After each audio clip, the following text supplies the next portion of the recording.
천사가 내게 말하기를 기록하라. 어린 양의 혼인잔치에 청함을 받은 자들은 복이 있도다 하고 또 내게 말하되 이것은 하나님의 참되신 말씀이라 하기로 내가 그 발 앞에 엎드려 경배하려 하니 그가 나에게 말하기를 나는 너와 및 예수의 증언을 받은 내 형제들과 같이 된 종이니 삼가 그리하지 말고 오직 하나님께 경배하라.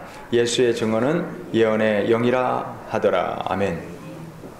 오늘은 어린 양의 혼인잔치가 이제 벌어지는데 어떻게 보면 이 계시록의 가장 하이라이트라고 할 수 있습니다. 하이라이트라고 할 수 있습니다. 이 혼인잔치가 끝나면 자 이제 예수님과 우리가 이제 혼인, 다시 말하면 예수님이 우리를 거룩한 신부로 받아주시잖아요. 그러면 그 다음 단계는 뭘까요? 예수님 계신 신랑의 집으로 들어가겠죠. 하나님 계신 신랑의 아버지가 계신 집으로 들어가겠죠.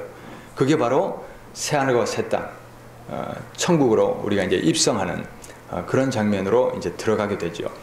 그러니 이 혼인잔치를 통해서 이제 마지막 모든 일들이 정리가 되는 그런 단계입니다. 우리가 이제 요한계시록을 전체를 이해하기 위해서는 요한계시록이 왜 쓰여졌으며 어떤 얼개 가운데 계시록이 쓰여지고 있나 이것을 좀 알 필요가 있습니다. 요한계시록이 왜 쓰여졌을까요? 1번 두려움을 주기 위해서, 2번 공포를 주기 위해서, 3번 성도들을 위로하기 위해서. 답은 3번이죠. 무슨 소리냐면 요한계시록의 첫 부분에 보면 7교회가 나옵니다. 7교회가 왜 나오냐면 7교회들 중에는 지금 7교회라는 그 상황은 뭐냐면 지금 교회들이 이 로마의 황제권으로부터 심각하게 박해를 받고 있는 상황입니다. 그 박해 앞에서 많은 그리스도인들이 배도를 합니다. 예수님을 버리죠. 그러나 그 중에서도 끝까지 믿음을 지키고 있는 교회들도 있습니다. 그 교회들을 소개하면서 끝까지 믿음을 지켜야 될 이유를 요한계시록에서 펼쳐주는 겁니다. 그래서 요한계시록은 7교회를 그렇게 소개하면서 어떤 교회는 칭찬 듣고 어떤 교회는 하나님의 책망을 듣죠. 믿음을 지키느냐 못 지키느냐 그 갈림길에 서 있는 교회들의 모습을 보여주고 얼개가 어떻게 되냐면 첫 번째 뭡니까? 7인입니다. 7, 그 다음에 나팔입니다. 그 다음에 7 대접입니다. 뭐라고요? 7인. 인이 뭡니까? 편지봉투를 뜯는 거예요. 지금은 우리가 이제 편지를 써서 봉투에 넣어서 풀을 붙이죠. 풀이라 생각하시면 됩니다. 옛날에는 두루마리였죠. 두루마리에 말아서 촛농 같은 것을 거기서 이게 열리지 않게 만나는 그 모서리에다가 촛농을 놓죠. 놓고는 이 서신을 보내는 사람의 인장을 찍습니다. 도장. 그래서 이 사람이 보냈다는 것을 확인해주고 그 인장이 뜯겨져 있으면 어떻게 됩니까? 중간에 누가 뜯어본 거예요. 그러면 비밀문서가 되지 못한 거예요. 그것은 이미 효력을 잃는 겁니다. 끝까지 인이 붙어 있어야 됩니다. 그래서 받는 사람이 떼야 되죠. 그래서 7인이 먼저 나오는 겁니다. 7인을 떼면 그 다음에 뭡니까? 7 나팔이 울려집니다. 그리고 나서 7 대접이 쏟아지는데 요한계시록을 쉽게 이해하려면 전쟁을 생각하시면 됩니다. 뭐라고요? 전쟁이다. 무슨 전쟁일까요? 마지막에 예수 그리스도와 천군 천사 하나님의 군대들과 누구와 싸우겠습니까? 마귀, 용, 이 어둠의 권세들. 그 권세들하고 마지막 싸워서 예수님이 마지막에 승리하시는 장면을 보여주는 게 바로 요한계시록입니다. 자, 전쟁이니까 7인이 있고 7 나팔이 있고 7 대접이 있는 겁니다. 무슨 소리냐? 자, 전쟁에서 두 진영이 서로 이제 딱 이제 진영을 편성하고 있어요.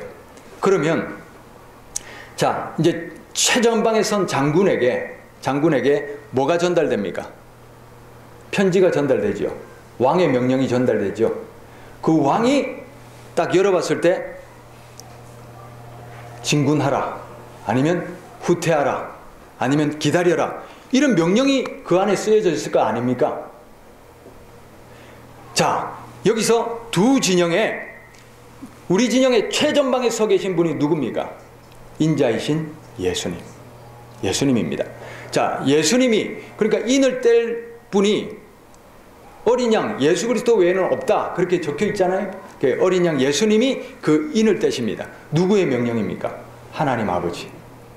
그 왕의 명령을 이제 전달받아서 인을 떼는데, 첫 번째 인, 두 번째 인, 세 번째 인, 몇 번째 인까지 뗍니까? 7번째 인. 그러니까 이 두루마리가 인이 7개가 달려있다는 거예요. 다 떼야죠. 그렇죠? 다 떼야 그 안에 있는 내용이 나오는 겁니다. 자, 그런데 첫 번째 때니까 무슨 현상이 일어나고, 두 번째 때니까 무슨 현상이 일어나고, 그런 현상들이 일어나는데, 그건 뭐냐면 스탠바이입니다. 준비. 자, 이제 인이 다 떼지면 이제 공격 명령이 내려지든지 아니면 보류가 되든지 후퇴가 되든지 어떤 명령이 그 안에 담겨 있겠죠. 그래서 공격 명령이 나타나면 어떻게 됩니까? 다 출동을 해야죠. 그래서 인을 하나씩 뗄 때마다 잘 살펴보시면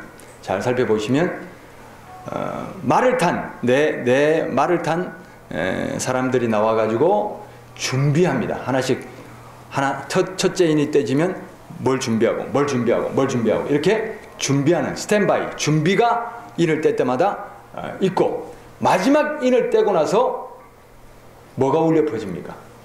나팔. 나팔이 울려 퍼집니다. 나팔은 무슨 신호입니까? 출동 신호입니다. 출격 명령입니다. 그렇죠? 그래서 요한계시록은 이해하시려면 제가 말씀드리는 이 구도로 이해하셔야 됩니다. 제가 오랫동안 요한계시록을 연구하면서 이 구도를 발견하고 이제 그 구도 속에서 계시록을 이렇게 해석을 하니까 아주 잘 이해가 되고 이제 맞아떨어지는 겁니다. 자, 잘 들으셔요. 자, 나팔을 이제 불죠. 그 나팔은 무슨 나팔이냐면 이제 전쟁 선포입니다. 출동 명령입니다. 그래서 첫 번째 나팔이 불어지니까 이제 본격적인 이제 전쟁이 돼야 되잖아요. 그래서 이제 아까 인을 뗄 때 스탠바이 하고 있던 그런 것들이, 준비하고 있던 그런 것들이 이제 나팔을 하나씩 불 때마다 이제 드디어 공격으로 이제 나아가죠. 자, 그런데 그 나팔의 공격들은 뭐냐면 3분의 1을 해치고 3분의 1을 해치고 이러는, 다시 말하면 소규모의 그런 이제 심판입니다. 그러나 마지막 나팔까지 다 불었죠. 이제 나팔 신호로 끝냈죠. 끝나고 나서는 이제 뭡니까? 진짜 본격적으로 총 공격, 공세가 펼쳐집니다. 그 총 공세가 뭐냐면 7대접입니다. 이제 세상과 이 악한 자들을 완전히 심판하고 멸하는 재앙의 그 대접들이 쏟아지고, 그래서 하늘과 물과 이런 것들이 다 심판을 받고, 자, 이제 그 계시록에 보면 등장을 하는데 제일 먼저 악의 권세가 어떻게 등장하냐면 용이 등장하고요. 그 다음에 짐승이 등장하고 음녀가 등장합니다. 그런데 거꾸로 심판은 거꾸로 됩니다. 제일 먼저 이 대접이 쏟아지면서 제일 먼저 심판받는 게 누구냐면 음녀입니다. 음녀. 그 다음에 짐승이 심판받고 끝으로 용, 마귀가 완전히 이제 심판을 당하고, 이제 어둠의 권세는 완전히 끝이 나고, 그리고 나서 이 어둠의 권세가 이제 끝나고 어린 양의 혼인잔치가 벌어지고, 그 다음에 하나님의 백성들을 다 이제는 새하늘과 새 땅으로 하나님의 집으로 완전히 모셔드리는 그러는 이제 과정들이 이제 마지막에 이렇게 펼쳐지죠. 자, 이런 걸 보면서 뭐냐면 성도들이 이 고난과 박해와 생명을 거는 위협 앞에서 신앙을 포기하면 안 된다. 저 어둠의 권세, 여기서 음녀라는 건 뭐냐면 자, 한번 살펴봅시다. 17장. 자, 이제 본격적으로 이제 대접이 다 쏟아졌어요. 자, 16장에 가면 진노의 7대접이라고 돼 있죠. 그리고 16장 17절에 가보니까 7째 천사가 그 대접을 공중에 쏟았어요. 그랬더니 그 쏟으니까 로마가 심판받고 또 비밀이 계시되고 이제 완전한 하나님의 심판 역사가 이제 성취되는데 17장 제목이 뭡니까? 큰 음녀에게 내릴 심판. 음녀들을 먼저 심판한다는 거예요. 음녀가 뭐라고 그랬습니까? 음녀는 5절에 보셔요. 17장 5절 다 같이 읽읍시다. 그의 이마에 이름이 기록되었으니 비밀이라 큰 바벨론이라 땅의 음녀들과 가정한 것들의 어미라 하더라. 아멘. 이 음녀는 뭐냐면 큰 도성, 다시 말하면 바벨론. 이 당시에 누굴까요? 로마고 지금은 뭘까요? 예. 지금은 이 어둠의 권세로 세상을 지배하는 그 큰 어둠의 세력들, 어둠의 권세들, 그들이 자리 잡고 있는 그 땅을 말하겠죠. 그 땅을 말하겠죠. 자, 그런데 이 음녀를 심판하고 바벨론, 여기서 바벨론이라고 했죠. 왜 바벨론이라고 하냐면 바벨론은 이미 멸망한 나라입니다. 신약시대에 무슨 바벨론을 얘기합니까? 바벨론은 은유법입니다.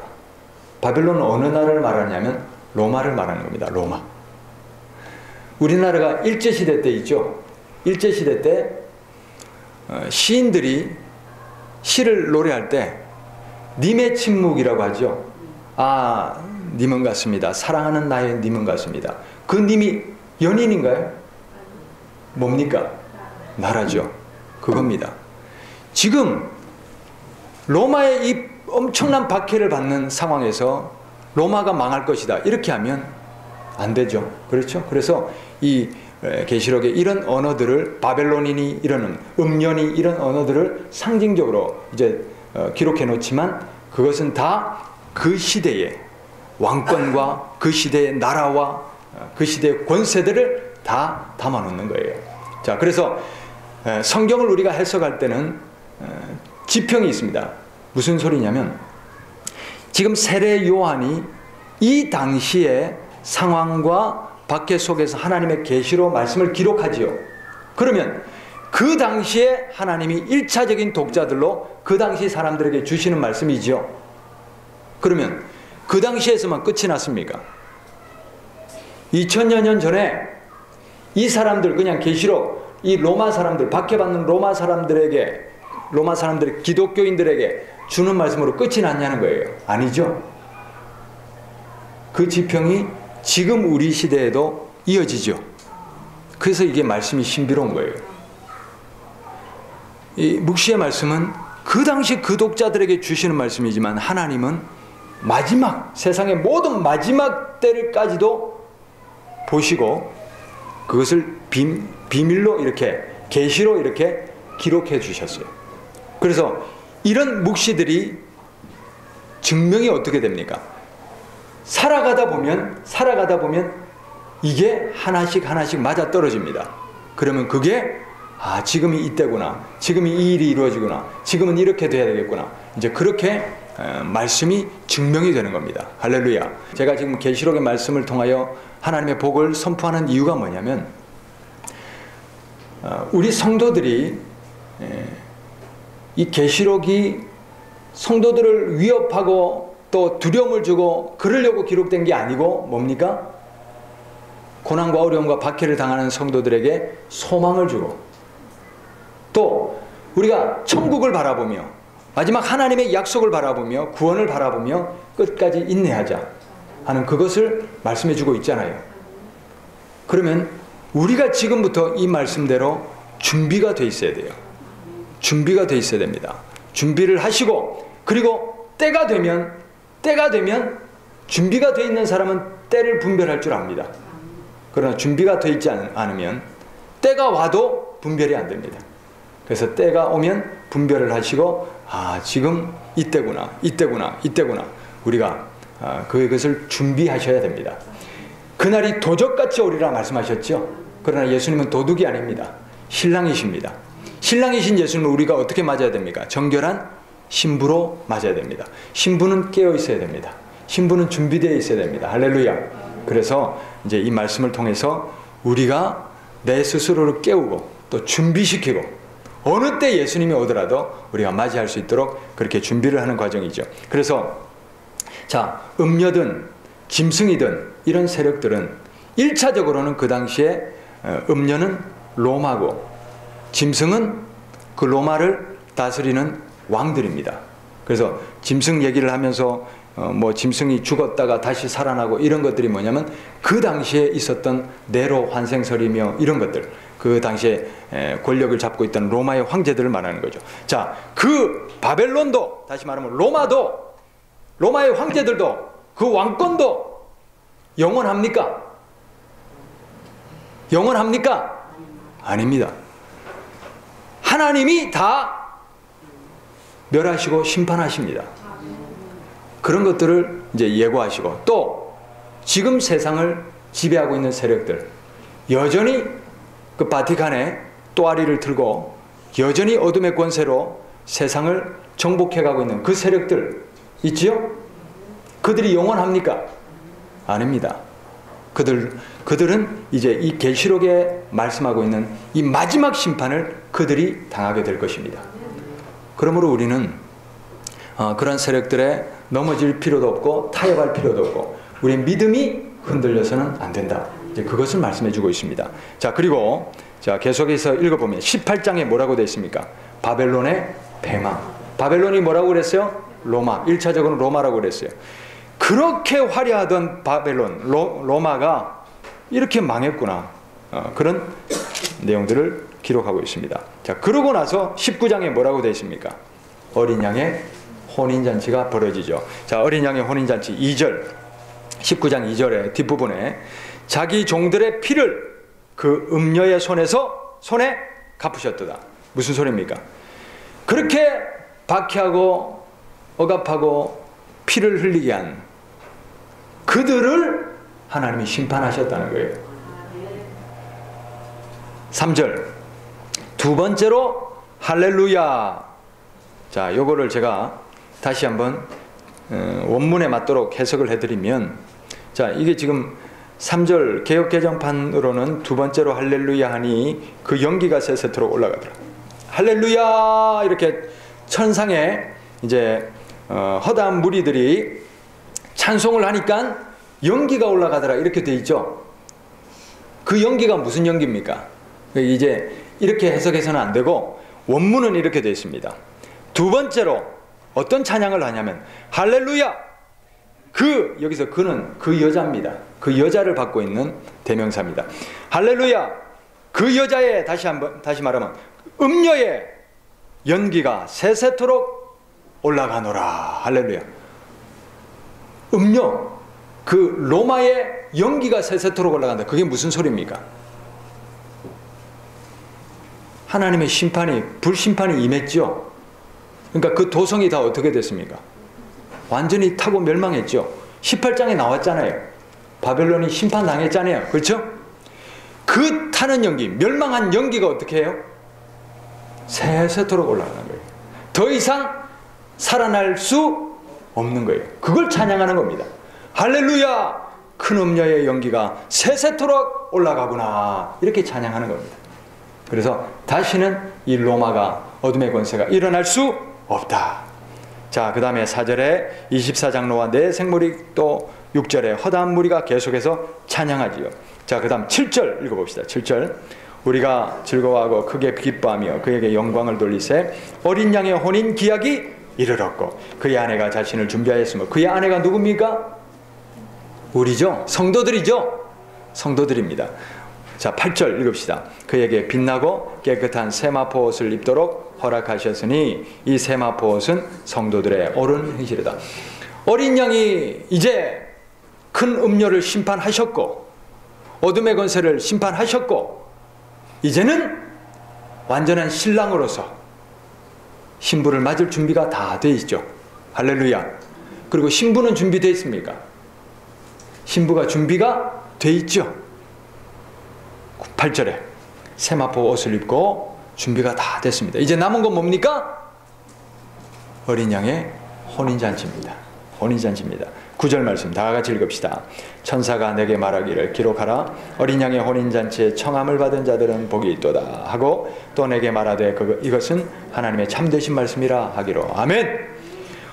어린 양의 혼인잔치에 참여하는 사람이라야 그 어린 양과 함께 아버지 계신 집으로 들어가는 겁니다. 어린 양의 혼인잔치에 참여하실 수 있기를 바랍니다. 옳은 행실로 예복을 준비하시기를 바랍니다.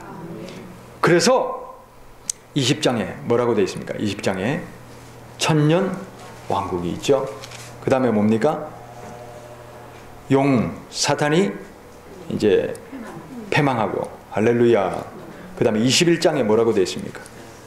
새하늘과 새 땅이 준비되어 있죠. 자, 21장 1절 또 내가 보니 새하늘과 새 땅을 보니 처음 하늘과 처음 땅이 없어졌다.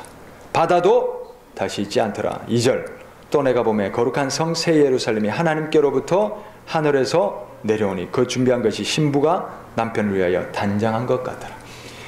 신랑 신부가 이제 결혼을 하면 새 집으로 들어가죠. 그것입니다. 예수님이, 하나님이 이 날을 위해서, 예수님이 이 날을 위해서. 자, 요한복음 14장 1, 2, 3절에 내가 가서 너희를 위하여 처소를 예비하면 내가 다시 와서 너희를 나 있는 영접한다고 말씀하셨죠? 할렐루야. 바로 이 장면이 성취되는 것입니다. 그래서 우리가 어린 양 예수님과 함께 새롭게 장만된 새하늘과 새 땅, 하나님을 아버지로 모시고 하나님을 왕으로 모시고 그 안에서 영원토록 갈 그 집으로 들어가는 것입니다. 얼마나 놀랍습니까? 얼마나 놀라운 은혜입니까? 자, 그래서 하나님의 모든 심판과 모든 구원 역사는 그렇게 이제 마감이 되는 것이죠. 자, 그런데 19장 11절 돌아옵시다. 19장 11절 말씀. 또 내가 하늘이 열린 것을 보니 보라 백마와 그것을 탄 자가 이랬는데 그것을 탄 분이 있으니 그 이름은 충신과 진실이라. 그가 공의로 심판하며 싸우더라. 이분은 바로 예수 그리스도십니다. 성실하고 참되신 그 예수님이 12절 그 눈은 불꽃 같고 그 머리에는 많은 관들이 있고 또 이름을 쓴 것 하나가 있으니 자기밖에는 아는 자가 없고 또 그가 피 뿌린 옷을 입었는데 그 이름은 하나님의 말씀이라 칭하더라. 14절 하늘에 있는 군대들이 희고 깨끗한 새 마포 옷을 입고 백마를 타고 그를 따르더라.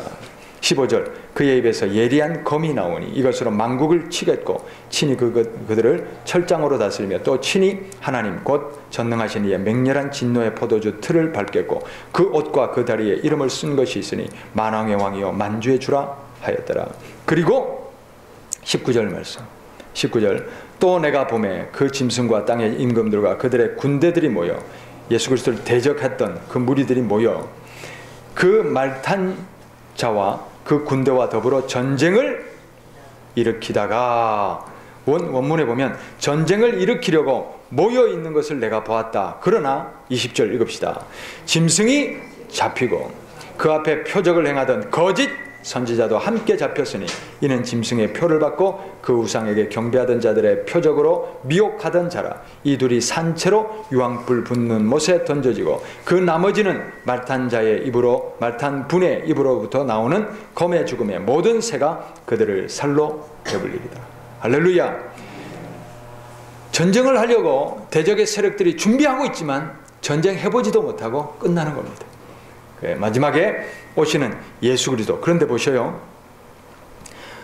13절에 19장 13절에 또 그가 무슨 옷을 입었습니까? 피 뿌린 옷을 입었다. 왜 피 뿌린 옷을 입었을까요? 이 피는 누구의 피일까요? 그리스도 예수의 이름과 그리스도 예수의 믿음과 신앙을 지키다가 먼저 죽은 이 성도들의 피입니다. 성도들의 피를 예수님이 헛되게 떨어뜨리지 않으셨습니다. 그 피를 다 어떻게 하십니까? 예수님 몸으로 다 지시는 겁니다. 예수님의 그 몸에 다 지시고 그 피 뿌린 성도들의 피 뿌린 그 옷을 입으시고 예수님이 마지막에 하나님과 예수님의 이름을 대적하고 성도들을 죽였던 그 짐승과 그 어둠의 세력들을 친히 심판하러 내려오시는, 그리고 친히 심판하시고 물리치시는 그 어린 양 예수님의 모습입니다. 여러분, 우리가 앞에도 봤듯이 거룩한 신부로 우리가 주님 앞에 이 혼인 예식에 참석할 수 있는 자격을 얻었죠. 그러나 이 자격은 그저 주어진 것이 아닙니다. 어떻게 주어졌습니까? 바로 어린 양 예수님의 피가 있었기에, 그 예수님의 피로 우리가 죄사함을 입었기에 우리가 깨끗한 세마포스 옷을 입을 수 있습니다. 뿐만 아니라 우리가 끝까지 믿음 지키며 의로운 행실을 지키며 핏부림이 있었기에, 그리고 그 핏부림을 예수님이 받아주셨기에 우리가 거룩한 신부로 준비될 수가 있는 것입니다. 할렐루야. 그래서 우리가 이 마지막 때를 살아가시면서 우리가 절대 이 죄악의 유혹이든지 또 우리를 앞으로 이제 이 마지막 이 요한계시록이 기록될 때 그 당시의 성도들처럼 어떤 어려움과 박해와 고난 앞에서도 결코 믿음을 흔들리지 마시고 성도들의 인내가 필요하다 말씀하시잖아요. 소망을 주시잖아요. 어둠의 권세는 반드시 심판을 당합니다. 그리고 성도들은 어린 양 혼인잔치에 참여할 것이고 반드시 저 새하늘과 새 땅을 유업으로 받을 것입니다.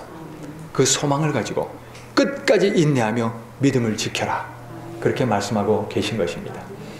그 싸움에 앞장서 주시는 분이 바로 우리의 피와 또 예수님의 그 피로, 그 피의 옷을 입으신 그 예수님이 친히 몸으로 싸워주시고 막아주시는 은혜가 있기 때문에 우리는 거룩한 신부로 예복을 입고 준비하고 그 신랑이신 예수님을 맞아들일 수가 있는 것입니다.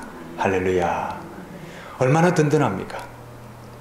우리 남편이 우리 아내들을 위해서 목숨 걸고 우리 싸워주고 든든하게 가정을 지켜주고 든든하게 아내를 지켜주고 이러면 아내가 얼마나 든든하겠습니까? 아닙니까? 그렇죠? 그런 남편을 두고 있으면 얼마나 든든합니까? 우리 예수님이 바로 그런 남편입니다. 친히 이 악과 어둠의 권세와 그 성도들을 해쳤던 모든 무리들과 친히 싸워주시는 그 예수님의 은혜와 그 권능과 그 권세와 능력으로 우리가 혼인잔치에 참여하고 구원을 받을 수 있는 것입니다. 이 소망 가지시고 끝까지 믿음 지키시고 어린 양 혼인잔치에 참여할 수 있는 우리 모두가 되시기를 바랍니다.